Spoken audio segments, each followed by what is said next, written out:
Hi folks, you're with Tacitus today at your Pushback channel, and thank you for joining this radio or audio rather live stream. In this essay, I'd like to talk about checks and balances in the political sphere or the legal political sphere.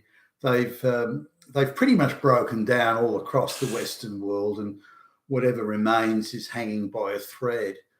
Now, I'll go through sort of the different forms of government in the Western world, because there isn't a huge amount of variance, but there is a variance.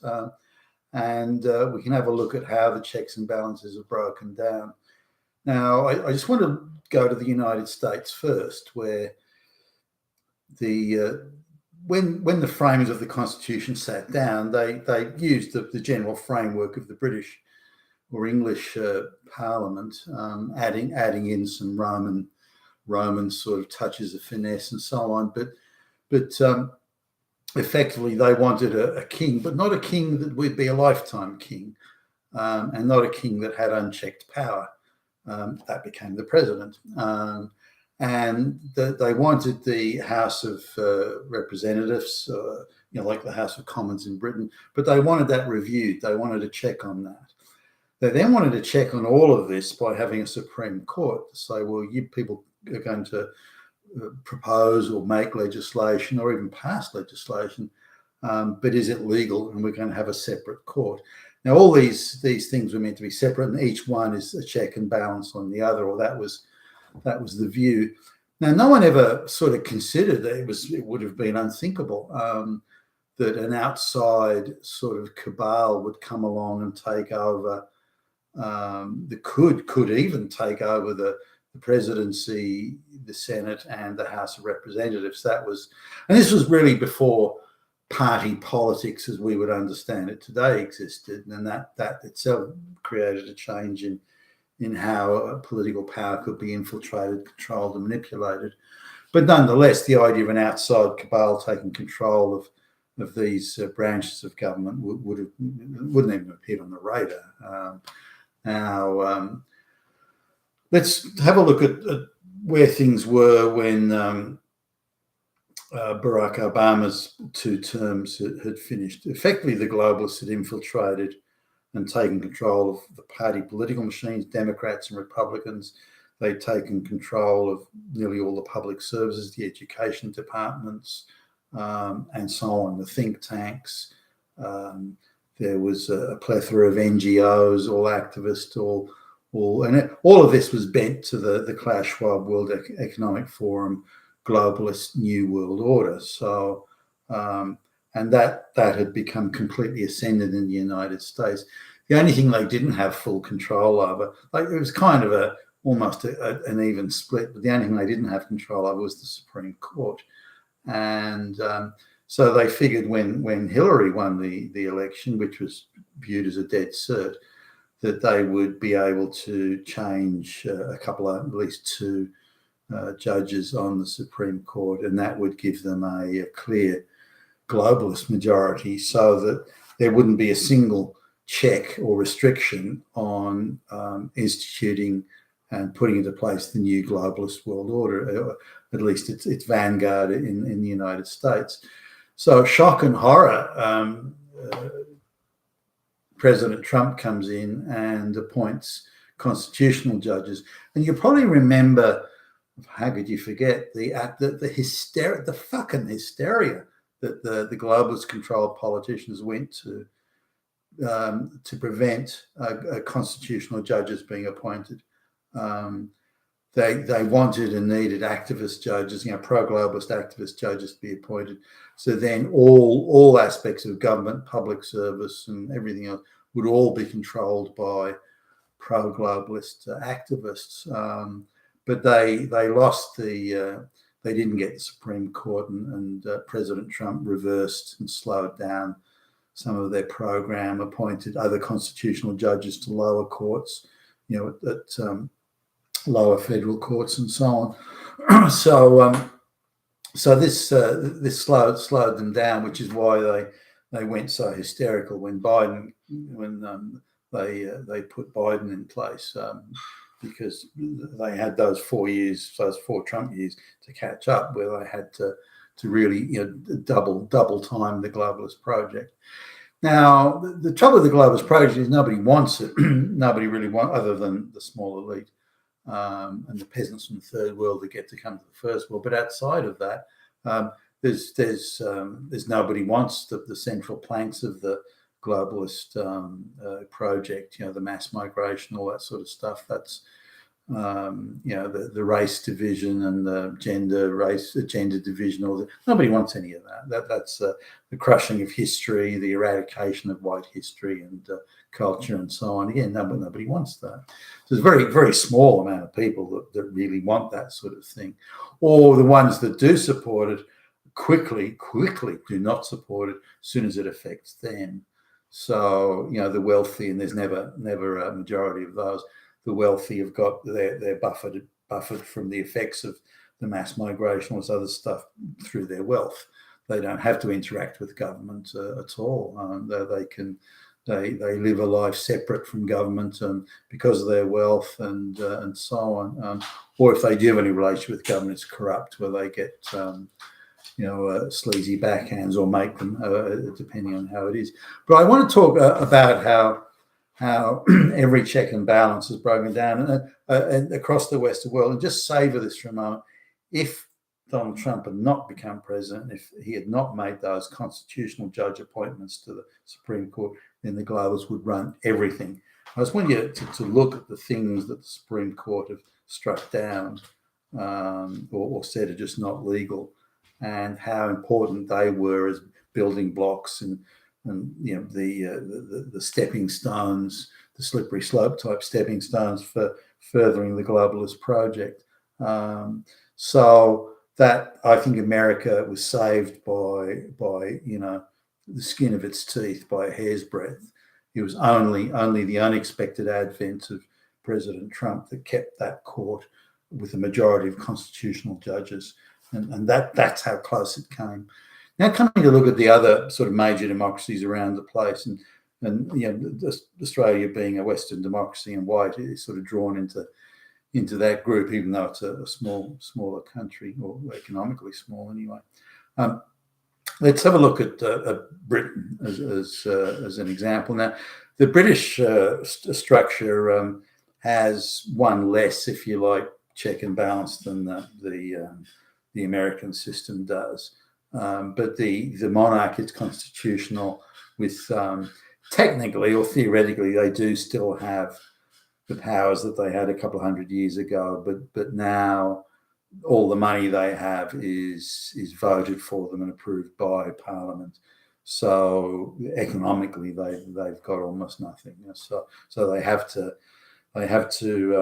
really just play the role of it's a ceremonial role in effect. So we can really sort of leave them out for the moment. Now, the Prime Minister is really just the First Lord of the Treasury in effect, which is the traditional title, by the way. Now, the Prime Minister is the chairman or chairperson, if you prefer, of the cabinet. That is the senior ministers holding the senior portfolios, like Secretary of State and Minister for Defence and these sorts of things. So the Prime Minister sits in what's called the cabinet. That's the more senior ministers, and there are junior ministers and so on, but sits in the cabinet. Now, the Prime Minister has no dictatorial powers.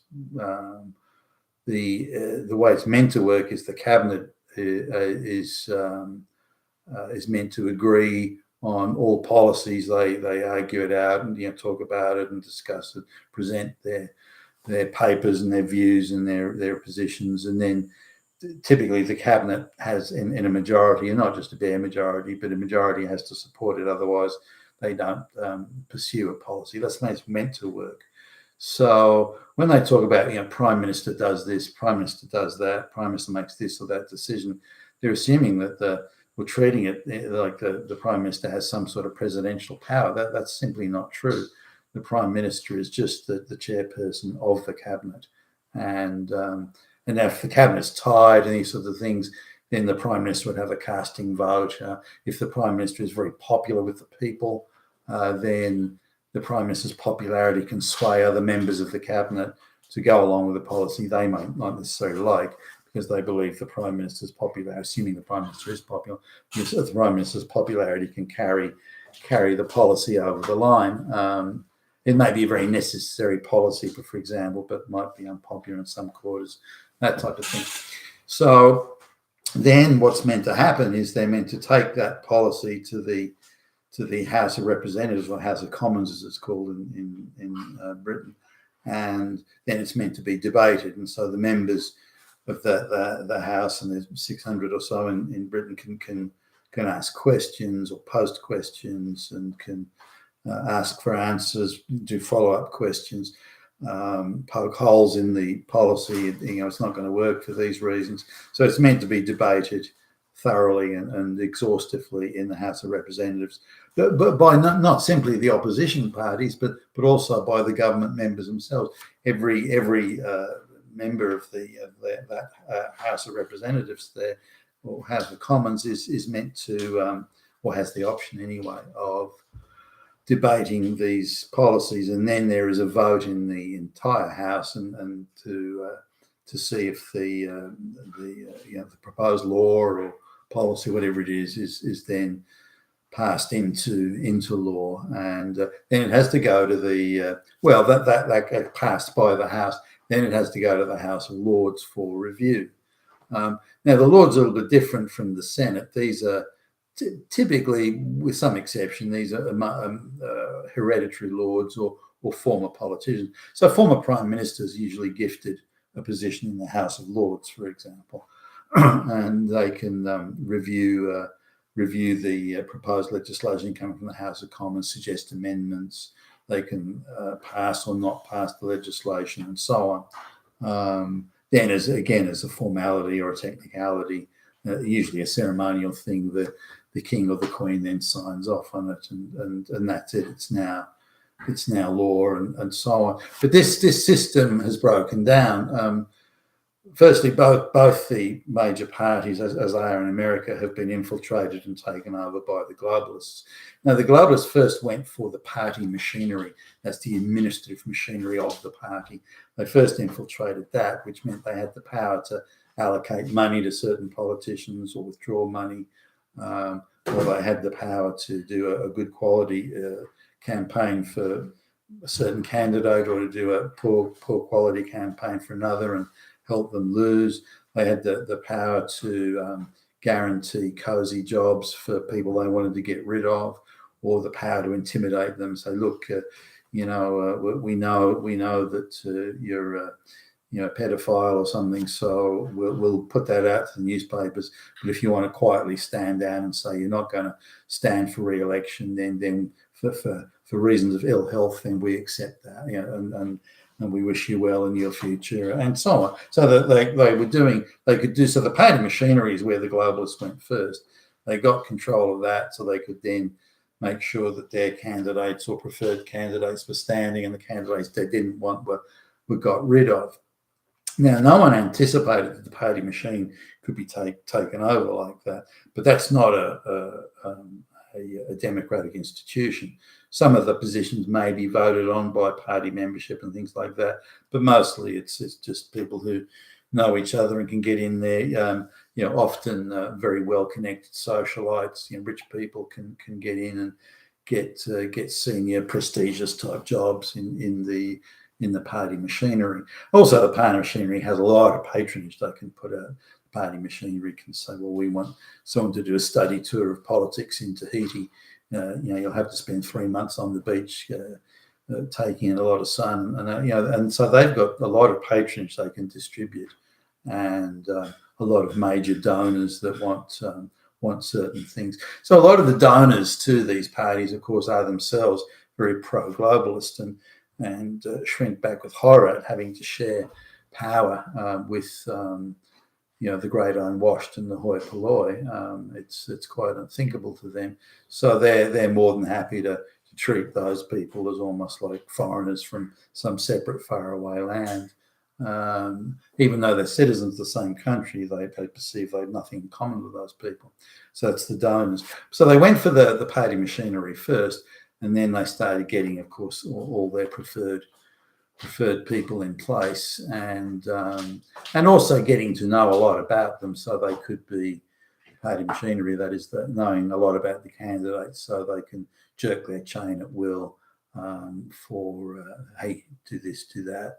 So everyone in Parliament, effectively now in Britain, with the odd exception, there's probably 20 or 30 at most, is just a fetch and carry flunky stooge, on their knees gobbling away at the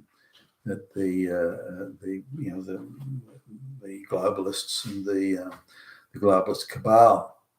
So the Parliament was knocked out. The House of Lords has been well got to. So they're again just a globalist rubber stamp. But what's also happened is that the superior courts, and the appeal courts, they've all been infiltrated now with pro-globalist jurists and so on. So in the police forces have been infiltrated, and they're nothing more than globalist enforcers today. That they're just there to enforce globalist policies and make sure any opposition to those policies is crushed. So no one could have foreseen this possibility, but that's how it's gone. So the checks and balances that are meant to exist, independent courts, houses of political review, opposition political parties, and of course the fourth estate, the media, that's meant to hold the power to account. They've been infiltrated, so they don't.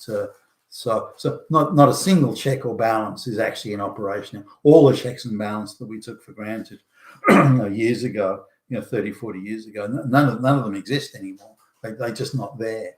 Now you may find the accident here and there, a politician that appears to be standing up and asking the hard questions, a judge that appears to be independent, and these sorts of things. But some of that is just stage managed for the crowds, and just the odd off chance that an independent politician or jurist or journalist is still out there. But that's what it is. Now we see it quite extreme in Canada, where the government or the entire political establishment there has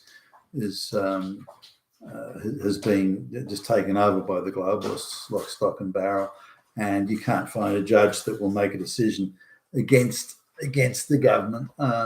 So there isn't any check and balance that's worked in Canada. And Canada, they have a House of Lords, so they've got a House of Review. But that's been taken over as well, as it has in the United States. So we need to look at a world where the checks and balances have pretty much all gone. As I say, it came within a whisker of happening in the United States. If it wasn't for Donald Trump and the constitutional judges appointed to the Supreme Court, the United States would be in that same position now, with not a single check or balance left in the entire structure. Now, I guess if we're going to roll back the globalist project or even oppose it, then we need to look at this situation and say, well, firstly, we have to restore the checks and balances, and that isn't going to be easy. I mean, there's plenty of things that can be done. Making sure that all the owners of all the media companies are independent. Increasing competition in that sector, that can be done. That would have a big effect just on its own, and also to ensure that the primaries voting in the US, for example, the primaries voting and then any mail-in voting, those that it's scrupulously observed, that the standards of probity are beyond question, above suspicion, and so there are things that we can do, but we need to come at it from a perspective of the checks and balances have been removed. The governments of the West have become tyrannical, all owned and controlled by the globalist cabal, and there's really nothing we can do. There's no court that we can go to anymore where we're going to have an independent jurist hear a case. There isn't any politician that's not owned by the globalists. There isn't any public servant that isn't pushing a pro-globalist ideological agenda, and so on and so forth. So as citizens, we're just been cast adrift, and reality is, under this situation with no checks and balances, they can do to us whatever they want. There's not a damn thing we can do about it. That's not acceptable, and we have to make sure that those checks and balances are brought back in. You've been Tacitus today at your Pushback channel. Thank you for listening.